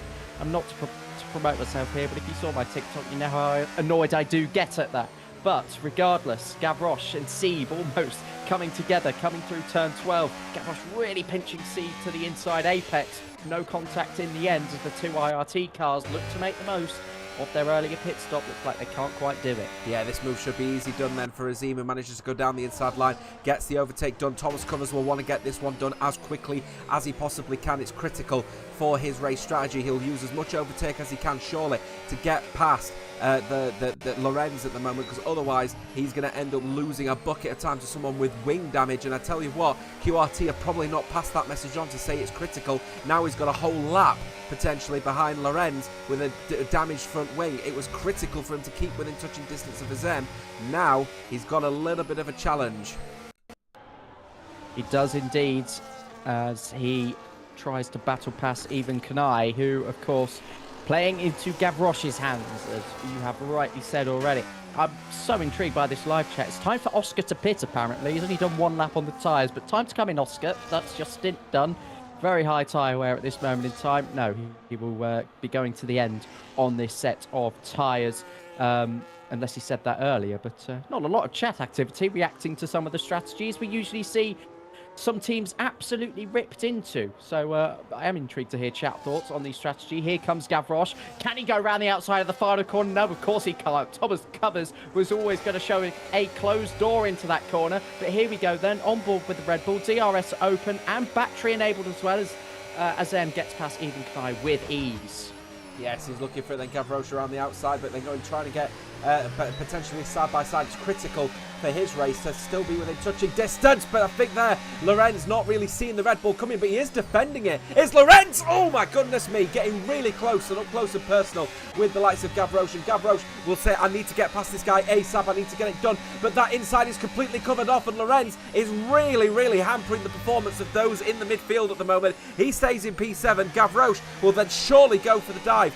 going into the hairpins of turn 7, 6 and 7. I'll go into the corner. He's certainly looking for it. Side by side, excuse me. Cutting the corner. Does, though, the Lorenz, but the move is done and Gavroche gets it done, but he had to get it done pretty uncleanly. He did, and what was interesting is Lorenz was showing him the outside into turn 4. He was charging his battery off the racing line, and still Gavroche thought, no, I want the inside, even though the outside would have been the better racing line into that corner. So again, he didn't have to make it that difficult for himself when the opportunity presented at turn 4, but in the end, again, an unclean move, and I think HR, looking at that, will go, well, our driver's just been forced off the track. So again, keep an eye on that one. That might have implications, of course, for the stewards room, excuse me, as Quantum finally makes his pit stop. Look where he's come out. Ooh. Oh, sorry to interrupt. He's come out down in P15. 14. Sieb is getting Make into that a 50 really close from this race. See, getting really close, up close and personal is Sieb. Sorry, I think we're struggling a little bit with the internet connection, but here comes Sieb then. He's going down the right-hand side then of this corner. Is Sieb going to be able to get this move done, or is he going to have to hold on again? As it stands so far, Lorenz is really, really trying to hold people up here at the moment. I don't know if he's trying to spice up the race a little bit or not, but either way, the man up in P6 at the moment on 9-lap-old hard tyres. He won't be able to go to the end, surely, on these tyres, but Sieb desperately wants to get this move done because he's losing time hand over fist to Gavroche. And remember, Gavroche, in all of that battle with the likes of Lorenz, he ended up losing about 2.5 seconds to Thomas Covers. So that is pretty critical, to be honest with you. You've got to get past that, what they would consider a back marker, but of course no blue flags for a man that is actually in position. Oh, very early on the brakes, though, from the likes of Lorenz, who's really struggling at the moment now on these old tyres. And then around the outside, the IRT drivers have got to get this move done, use as much of the overtake as he possibly can. Overtake being used by Lorenz as well, but he's now derating down the straight. They will go. Sieb will get the move done. I don't think Fanna Spinoda's going to get it done, but he's looking for it anyway down the inside of turn 1. And the IRT pair are still carrying each other around the circuit, now up to P6 and P7. This has been a decent race. Here comes Silo around the outside as well. That move is very tasty indeed from the Spanish outfit. Silo will be very happy indeed. Namsco will also want to get this one done. Will he be able to get it done going in top of the hill? He might have to look for it later on the brakes. No, he will not. And he gets a tag slapper. He'll lose 1. He'll lose 2 positions. And the QRT man is now down to 12. I mean, nothing wrong with that from Lawrence, who's just lost the car on the curb. I think his floor just got stuck and eventually bottomed out and went straight off the circuit there.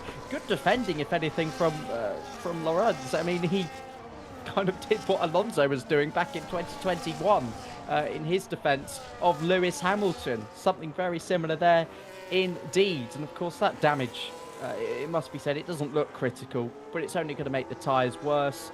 He might well consider a pit stop sooner rather than later because he's losing positions left, right and centre. He might well lose another 1 or 2 on this straight.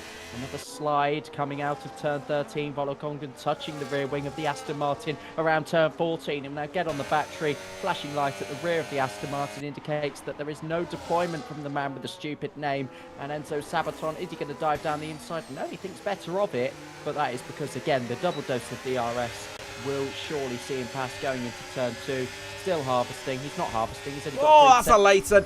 That's so late going into the braking zone. You cannot do that late into a corner. And Lorenz not losing 1. If he just held on to the inside line, he might have lost 1 position. Instead, he lost 2 as a result of that one. That is so late. You can't do that. And I think the stewards will take a very dim view of you making a move that late into the braking zone. That is for certain. One thing is also for certain is IRT's performance. They're a little bit of a dark horse in this one. They're on 7 or 8 lap old hard tyres here. They could theoretically go to the end of this race, but it is going to be a little bit of a push now.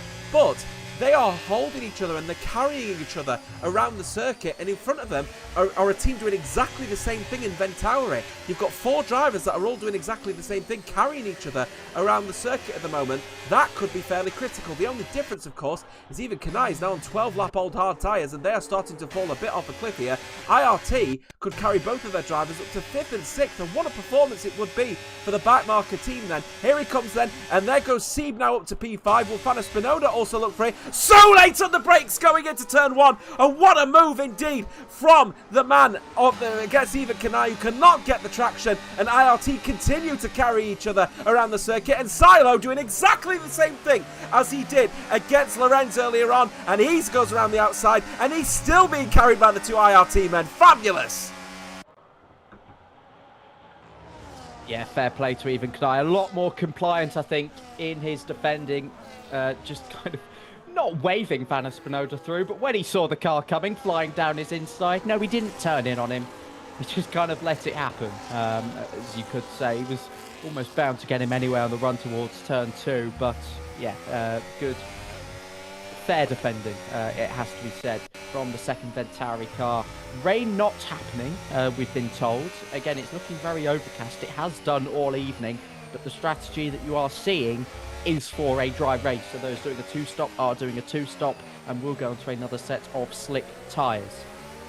Yes, that will be the critical thing here, because of course this is a circuit, I was about to mention actually, it's starting to get pretty overcast here, but Hungary is known for being a little bit of a rain spot on occasion. We had a few spots, of course, in the real-life F1 race this season. We've got an overtake occurring here, as even Kanai getting overtaken now by the SCI's Valakonga, who's now up to P8, and actually been a decent race from a man, again, that we expected to be within the roster of this particular team. Side by side, Enzo Sabaton will go with QRT's Namsco, and Enzo Sabaton getting the move done for RSC, now up to P10, and it will be a double points finish as it stands. Quantum, on the other hand, 4-lap old hard tyres, so he's going to be, by far the quickest person on circuit purely on mechanical grip, but he can't use it, and this is where you not having track position cost you dearly.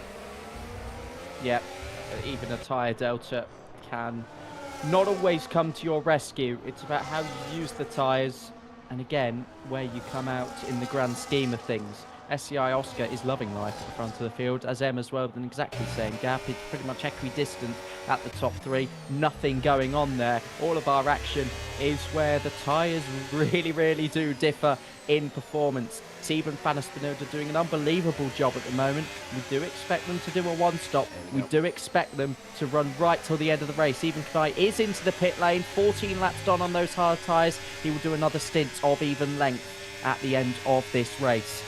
Not the best strategy. We know that the one-stop is preferable, but he's got work to do. He'll push hard. Yeah, so that's the critical thing now, isn't it, for the guys that are going to be pushing hard. They're going to be hoping that they can get to the back of the queue and potentially put themselves in touching distance of a potentially a points finish, especially on the two-stop, because, again, one thing that this race is showing is track position is actually fairly critical. Quantum has a little bit of a gap now of around about half a tenth to Enzo Sabaton, who's got a second and a half to Valakonga, so a little bit of clean air starting to form in that little front. Gav Roche, by the way, has just left the DRS of Thomas Covers. Now, nothing to worry about behind, about 4 seconds to Sieb, who is on a 1 lap older hard tyre, but if he can't stay within touching distance, and by the way is really struggling for his electrical energy now, he's actually now derating going through turn 11. I'm wondering if Gav Roche is going to become a little bit of a sitting ducky if IRT keep working with each other. Yeah, quite possibly.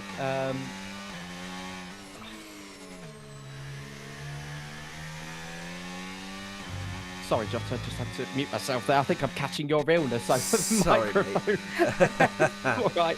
Penalty, by the way, to Lawrence. But yeah, a sitting duck indeed. I mean, anybody is quite vulnerable at this stage if you're not watching the battery.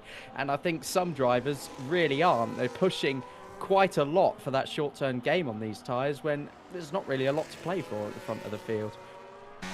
It is a little fun fact here, actually, going back to that conversation surrounding the weather. Typically, a 20 to 30%, roughly 20 to 30% of races experience rain at some point at the Hungaroring historically. So there is a mild chance of some kind of rain falling or droplets of rain falling, but we're not expecting it, although this is, of course, an approximate weather radar in this particular lobby. Either way, Thomas Covers 4 seconds now behind Azim. Gavroche just managing now to stay back in touching distance, and by the looks of things actually has been on a bit of a harvesting spree with his electrical energies, realising the benefits of just having a couple of cool laps just to get that ERS back rather, and then using the power down the straight to then keep within touching distance of Thomas Covers, who again would very much love to get QRT's first podium of the season on their debut tonight. Would indeed. Gavroche maybe just realising the engine temps are creeping up a bit and might need to do what Oscar did to Azem earlier in the race. Fanna Spinoda is into the pit lane, so this is a two-stop strategy then for IRT. Maybe just seeing higher tyre wear than anticipated and realising I've got to pit to make it to the end of this race as a guarantee. On Go Fresh Hards, they'll comfortably do 13 laps towards the end of this race. They could do an extra 10 on a good day, but yeah, it did not look like Fanna Spinoda was going to make the end of that race. His teammate Sieb, again, he needs to make a decision here. Does he continue to try and hold up this train, of which the tyre delta immediately to Silo and Volakongan isn't too bad, and risk getting a puncture, certainly with a lap older tyres. But yeah, somebody in the strategy department at IRT needs to make a decision. There's a lot of points on the line. I've just noticed a giant spider in the corner of my room at the moment, so I'm kind of distracted by that thing as well. It's an absolute beauty. Either way, Sieb is certainly going to be keeping a very firm eye on this one here. Now, if I were him at this situation, 12 laps to go in this particular race. 24 laps is what it will be at the end of this one. The hard tyres can go that distance. The question is if everyone pits, will they be able to make up that pit stop? I'm not so sure. Sieb is pitting. IRT did this last time out, pitted one and then pitted the other straight afterwards. So they are committing to the two-stop in the hope that the others are going to do exactly the same thing. So I don't think IRT are completely out of the equation here. Remember, Quantum is doing a one-stop here tonight. So he is now just trying to chase down Volakongan and Silo at the moment. And you can see the aggression going through turn one, happily taking as much curb as he possibly can to limit the amount of track that he's using to try and maximise each lap that he does. The question is this lack of track position and being caught behind other people actually hampered this one-stop performance? Strange decision from IRT, I must add as well. If they could have extended the mediums each by a lap, then they're committing to a one-stop. They've thrown away 20 seconds of race time in the pit lane. So, again, I'm not quite sure what the thinking is there. I'd be intrigued to know, maybe somebody with a bit more strategy knowledge than me. Was the undercut gain worth it for now falling back into 14th and 15th and then kind of having to do all the work again? I think there was a job to be done defensively on the one stop. So, again, be interested to know. Even Knai is the driver that did pit a lot earlier on the two-stop strategy. He's looking to go around the outside, potentially at turn 12 on the sister Red Bull car. This is R10 with an absolutely howling race. Have even Eskrig and R10 together. We've been seeing them causing yellow flags. He's going to go all the way around the outside at turn 13. That's a brilliant move. Yes, 9 lap fresher tyres on the Eden Kanai. Wheel to wheel at turn 1 between Enzo and Namshko. Yeah, and also Fanna Spinoda getting into a little bit of a battle with the likes of Artem as well. He was trying to use the gap that potentially had opened up with the likes of Even Kanai. Even Kanai now going for the dive, going into turn 1 against the AMR team, who have been just the one word that you can only describe their race is just simply suffer. It's been absolutely shocking. You've seen something. Oh, wow, look at that. Collision. Not Baloo Luke down the inside of Namshko. Namshko was trying it as well on Enzo Sabaton. He's been desperate to get past, and then all of a sudden, all three of their lines have just come together at turn 4, and eventually Namshko and Not Baloo both going into a bit of a spin. No front wing damage from what I can see on either car, which is quite lucky, to be honest. Of course, that wall does kind of stick out and greet you if you do manage to have the unlikely spin into the inside wall at turn 4, which is effectively what happened. Clumsy from everybody, I think. Namshko and Enzo were bumping all the way down the straight. They were really not willing to give each other an inch, and then Not Baloo should have been a lot more patient as well, rather than trying to stick a third nose into the corner. 2 don't really go into turn 4, never mind 3. Yeah, both of the RSC drivers and, of course, the other QRT driver getting into that collision going through that corner. Speaking of other battles that are occurring, Quantum ever getting closer to the likes of the Shizou Cedar Igniter, that is Valakongan. Silo just in front as well. Remember, SCI and ET8 continue on their little battle potentially at the front of the field as well for first and second place. So pretty critical here that both of the drivers, SCI ideally, could do with having Valakongan in front of Silo, because it means they both outscore ET8 on both grounds. So going to be fairly critical here that Valakongan's told, try and get past Silo here, because every point is going to count in a championship like this one. It went all the way to the final race of the season in Belgium last time out.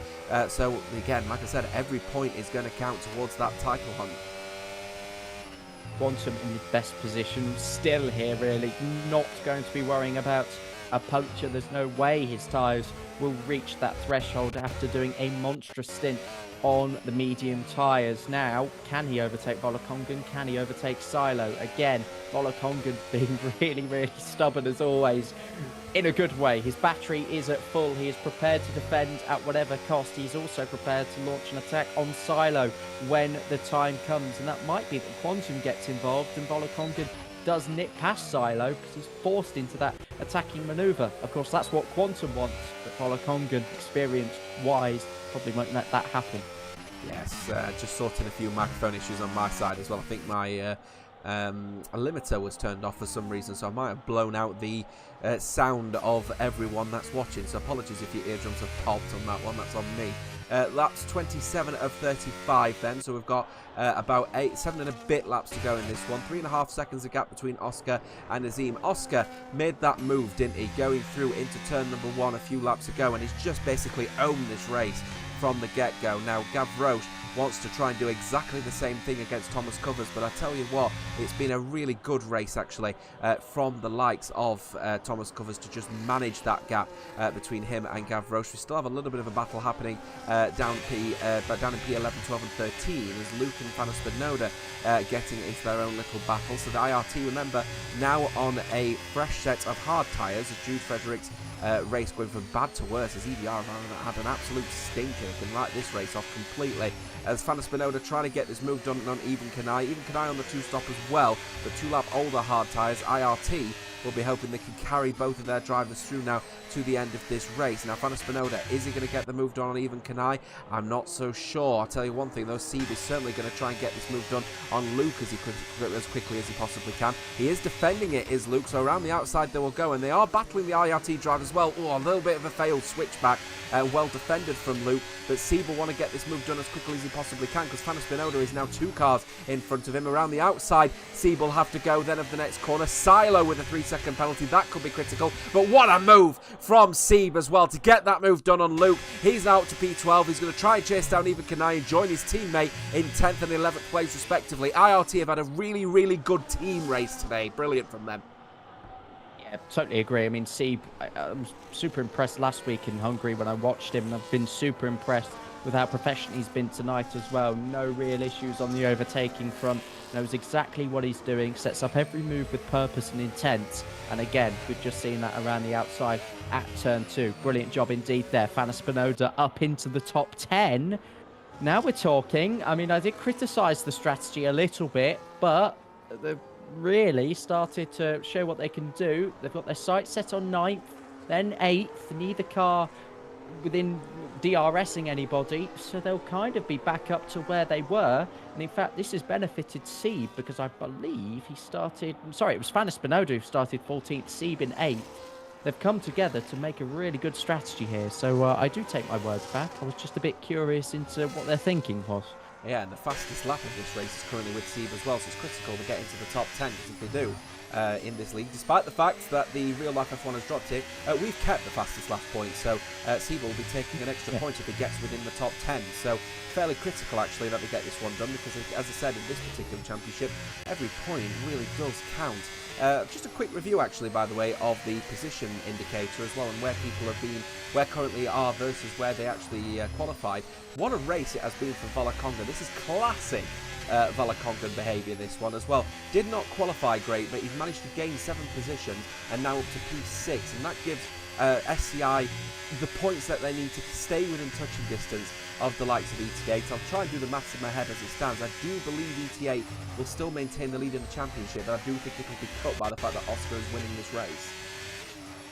Already an 8-point swing, Oscar to Azem, so that would gain 2, and then 5th and 6th. I can't actually remember what the points difference is between 5th and 6th. I think it might be 2, and, well, actually, they've just swapped positions, so I eat my words. Volokongan is ahead of Silo, and I'll tell you what, they could be banging level now in the championship because of that move. Don't quote me on that, but a significant move if you like the look of an even points tally at the end of 2 rounds of 15. Volokongan is ahead of Silo. Quantum will now look to take advantage of this situation. The penalty as well. Silo's looking vulnerable. Very vulnerable indeed, actually, and this is an opportunity for SCI now, because this is exactly what Shizou Cedar Igniters wanted from Volokongan. Get the move done on Silo, and they're actually outscoring both of the ET8 drivers, and suddenly the championship hopefuls, the ones that we pretty much shut the door on, we all agreed that we think ET8 have won this championship here, suddenly are saying, you know what, don't count us out, folks. This still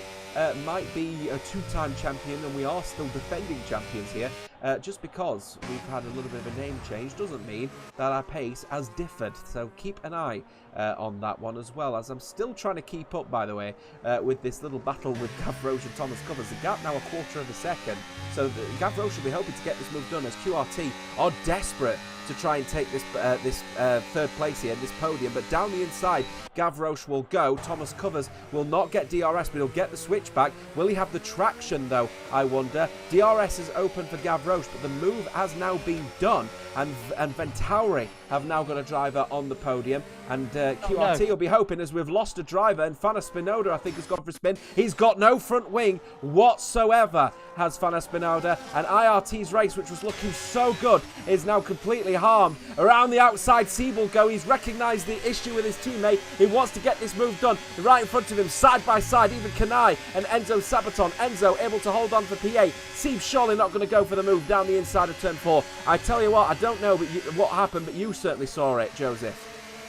Saw the aftermath. As soon as I saw the yellow flag, I flicked down and then saw, you know, when Vettel's front wing cut. Sorry, I'll cut myself off because Enzo cut the chicane into side-by-side battle with Even Kanai. It's all kicking off here in Hungary with about 4 laps to go.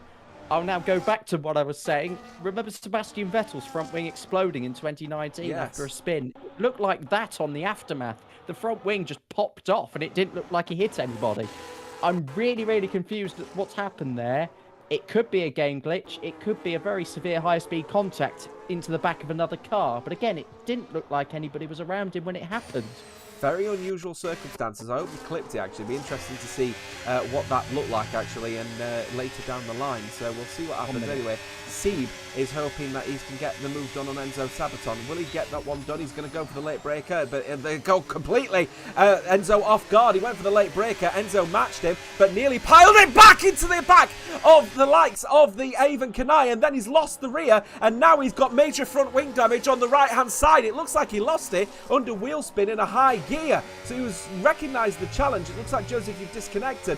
Namsco is trying his hardest now to potentially battle off of the back of Enzo Sabaton. This is critical here. Enzo lost that rear, and now QRT have got a driver potentially going into the top 10. Whilst this battle is happening towards the front, sector 1 yellow flags waving. We've lost another car who's gone for a spin. I'm not sure who that was. I think it might have been Jude Frederick who's gone for a spin once again, and in fact it is. He's got major front wing damages, missing end plates out of the wazoo on the left hand side, really securing this race from going bad to worse. Now Fana Spinoda has switched over to a soft tyre. I'm not sure exactly as to why, because if I remember correctly, the fastest lap still belongs with Sieb, who is now in the top 10. If Fana Spinoda takes the fastest lap on this fresh soft tyre, IRT are just going to lose the fastest lap point because he's not in the top 10. Exactly right. Oh, I've just seen it back on the stream. I've gone back to rewind it because you know what? I was checking the game clip and it turns out you can't do that. Luckily, I'm now back in the lobby and it's not a formal disconnect. Oh, thank goodness. Perhaps missed the last few laps of this race, but IRT, again, would that have happened if they hadn't gone for the 2-stop? They've overtaking. They've had 2 bouts of contact and, well, now their races have completely flipped on its head. So, again, it's about weighing up the 1 and 2 stop. 2-stop, you'll always get idiots somewhere. Whose fault you think it is. Yeah, I'd love to get a little bit of clarity, actually, from the 10-second speed limit. Oh, there we are. That is the end of the race for EVR. What an atrocious race it has been for the Bruised Limes. I just want to get a bit of clarity from Luke. Hopefully you're still in the chat at the moment. What happens with the fastest lap point? Is it just whoever's the fastest person in the top 10? Or is it delivered to the person who's delivered the fastest lap? And if they're outside the top 10, nobody gets the point. If that's the situation, Fana Spinoda is going to take a point out of the hands of IRT for no reason whatsoever. If that's the situation, that is a really appalling decision from the International Racing Team. We'll see what happens anyway, see if he does slow up to not take the fastest lap out of the hands of Seed. While this is all happening, by the way, Quantum still can't get past Silo at the moment. Perhaps not pushing too aggressively. Doesn't need to, of course, with that 3-second penalty. FRT will at least get a P6 finish. And what is actually, let's be honest, a bit of a disappointing race in the end from Quantum. There was certainly more pace in that McLaren Mercedes, FRT McLaren Mercedes, than P7 tonight. I think so. I think he, again, got a bit too late. There's pitting a lap later, and then there's 4 or 5 laps later, and then just kind of being stuck in a cul-de-sac of, well, these cars are still quick, even with 4 or 5 lap older tyres. So, yeah, a strange one for Quantum. I think perhaps, again, with a second car, it would have been helped out this evening, let's just say that. But am I going mad? It's raining, right?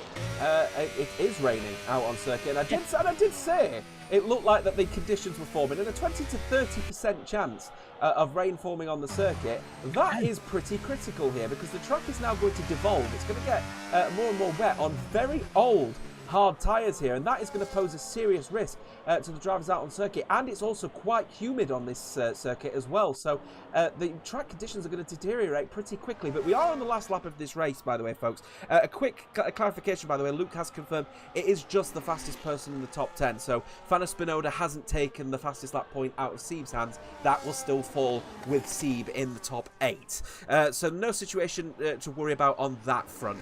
One thing is for certain, though, is we are about to see an overtake. Potentially Quantum wants to get this move done regardless of that time penalty on Silo's hands. He's got that extra grip. 4 laps is the difference in the grip, and you can see how much of a benefit that is to the FRT man. He's now up to P6 on circuit. Around the outside, Silo will go, but the grip is just simply not there now. With the tracks now starting to deteriorate, he will now relegate himself and stay down in P7. In the battle towards the front in the end, we also have this battle with Thomas Covers, who at one point, looking like QRT, we're going to be in real touching distance of potentially getting one fabulous podium position. But in the end, Gav Roche has just shown in this second stint exactly all of his worth to get Ventauri's third place and podium here tonight. But it's all about the performance of this man right here, the Shizou Cedar Igniter of Oscar. At one point, P2 didn't look like it was going to be an easy overtake to get past Azim, but he made it look clean and nice and tasty, and at the Hungaro ring, he wins tonight. And the Shizou Cedar Igniters have got their first win this season. ET8 Azim will be disappointed with P2 in the end, but he'll be very happy indeed, will Gav Roche, to get the podium for P3. Thomas Covers is in 4th. Vola Kongan, by the way, finishing in P5. What a performance indeed from the Shizou Cedar Igniters. ET8 Silo in the end only finishing in P8 surely means that the championship winners from the last 2 seasons are now the championship leaders in this one. You've got Lorenz and Oscar in 12th and 13th. Enzo Thabaton will in the end finish only in 14th place with that time penalty. Even Eskrig will finish in 15th, and Fana Spinoda will round out the final 16 runners of this race with the 3 DNFs. But it is all about the Shizou Cedar Igniters. They may have had a bit of a down at the Monaco Grand Prix, but they're certainly not out. This moment took his chance, won the Grand Prix. Simple enough. Another day's work for SCI Oscar, who has absolutely dominated in the end. Azem had absolutely no reply, did he? As soon as that move took place, Oscar thought, let's get in the pits, let's continue to extend, and he's done just that. Brilliant job indeed from Oscar, taking the first win of the season. And for the 4th season that we've run here in Hungary, the pole sitter hasn't won. The pole sitter has been of a different team. The winner has been of a different team. We've had 8 different teams, 4 different teams taking pole, 4 different teams now winning the race. Hungary has been vastly unpredictable for a few years now, and it has proved that again. A nice nod of acknowledgement from the game between the 2 drivers. It was a hard-fought battle when it happened. Yeah, absolutely. It was a fabulous one indeed. Driver of the day, no doubt, went to Valaconga, and had a cracking race, to be fair, despite the lack of qualifying. Started in P13, in the end finishing in P5. A great result from him. Oscar finishes then as the winner of this race from Azim and Gav Roche. Thomas Covers is his fourth from Valaconga and Quantum Sieve. Avon Kanai, Silo, Namsco, Luke, and then you've got Lorenz, Oscu, then you've got Enzo, even Eskrig, Fana Spinoda, and then the three DNFers, of course, both of the bruised limes, rather, as well as Artem for AMR. Both of those teams having an absolute stinker. Right, we are now heading over, of course, to the next race in this particular calendar. It will be the first sprint race of this championship as well at the United States Grand Prix. We are coming at you live from Austin next week. Completely different circuit, all about the pit stops in the main race, because of course the undercut is very powerful at that particular circuit, but plenty of opportunities for overtaking, unlike the first two rounds this particular championship. They made Hungary look a bit harder than Monaco, didn't they, overtaking wise? There wasn't really a lot of space being given between the drivers at some points, but hopefully Kota will be a bit of a swing in the other direction. We finally start to see the first of our more conventional races where we do get that long-lasting side-by-side action, and I know we had a little bit of that in console tier 1, so I am looking forward to seeing hopefully a repeat of that. Silo 1 in console tier 1, may we see him again next week? There are drivers certainly that have done a lot of practice already, and yeah, we'll be coming into that race feeling good about it. Well, we can confirm, obviously, prior to any championship, stewarding inquiries happening out there, that SCI are now the championship leaders in this championship on 103. ET8 are on 95, just tucking in behind by the 8 points. FRT have also lost their third place position. They've actually given that one up now to Ventauri on 58. FRT are on 55, so only 3 points behind, so still within touching distance of getting into the top 3. Then you've got what is now QRT on 36. RSC then are on 23. QRT are on 22. In fact, PR Namsco. All right, so I'm just getting a little bit of things mixed up here. It does look like QRT. Am I getting this right? I think I've got right. I think there needs to be a few corrections here, but apparently QRT are separate from PR, so we'll just double check on that one. IRT are on 18, and then EVR and AMR have only got the singular point, but it means everyone has now scored a point in this particular championship. One thing is for certain, though, that I think the Shizou Cedar Igniters will be cracking open a cold one here tonight. They're now back in the lead of the championship, and they'll be very happy indeed. So, question is, the Shizou Cedar Igniters, is this the start of something bubbling, or are ET8 going to be sort of chopping and changing with them? You know, what's the case here? To me, it looks like we've got two front runners, the OGs of this particular run of the esports community and console, are definitely in there. So, is it going to be a case of them two potentially fighting it out at the front, or is there something else on the horizon, Joseph?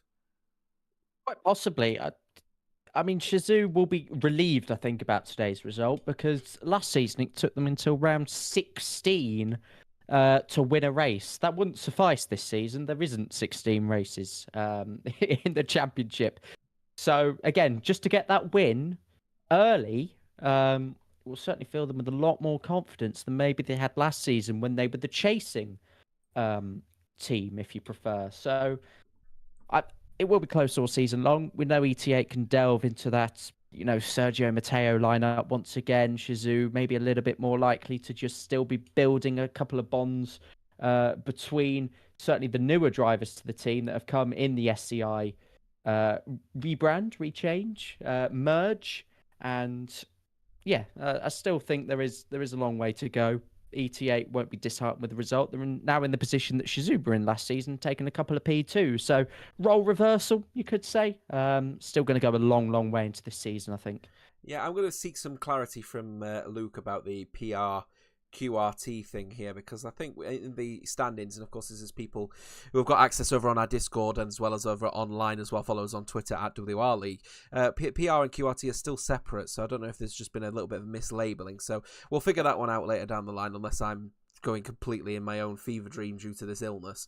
Last thoughts then on this one then. Joseph, we are heading through to the United States Grand Prix next time out, sprint race, of course, as well. What's the early indicators then for the United States Grand Prix? We've got more chances to overtake. Are we going to see people being a bit more aggressive, or are we going to see them just sort of manage their own race pace, a bit similar to what we've seen at Monaco and Hungary? I think we'll see a bit more aggression again. I think we're just building into that sort of stage of the season now where I know it's early days, but Monaco, everyone's pretty relaxed. It's Monaco. Don't go out there and do a mega job. Hungary, bit of the same. Bit of RNG coming into it. I think US is the earliest indication of perhaps a level playing field where we don't see huge gaps between the two teams, and we really do start to get the elbows out in terms of strategy and things like that. So yeah, and again with Azerbaijan and Qatar, after again two very unique circuits in their own right, we've really got to see teams capitalizing on this normal layout of Kota. And then, again, things could get messy before the transfer window. That's what it's all going to be about. Anyway, we're heading over to the United States Grand Prix, as I said. Hopefully, I won't be very ill, and hopefully, I haven't given it to Joseph. So we should have. No, I think I'm all right. I think you're all right. I'm hoping you're all right as well. I hope I haven't given you. So we'll have to see. Anyway, we're taking a trip over to Austin next time out. For everyone that's still watching, by the way, 165 we managed to hit at its peak tonight, which is fabulous for round 2 of this championship. So thank you to every single one of you as well. Big thank you to, of course, our usual sponsors at Grid Finder and Next Level Racing. Big thank you to the rest of you for watching this particular one. We'll be taking a very big breath as we now head over to the United States Grand Prix, where, of course, there'll be plenty of ample opportunities to consider the late breakers and some late overtaking across the board. Thanks for watching. We'll see you next time out. Take care and bye-bye for now.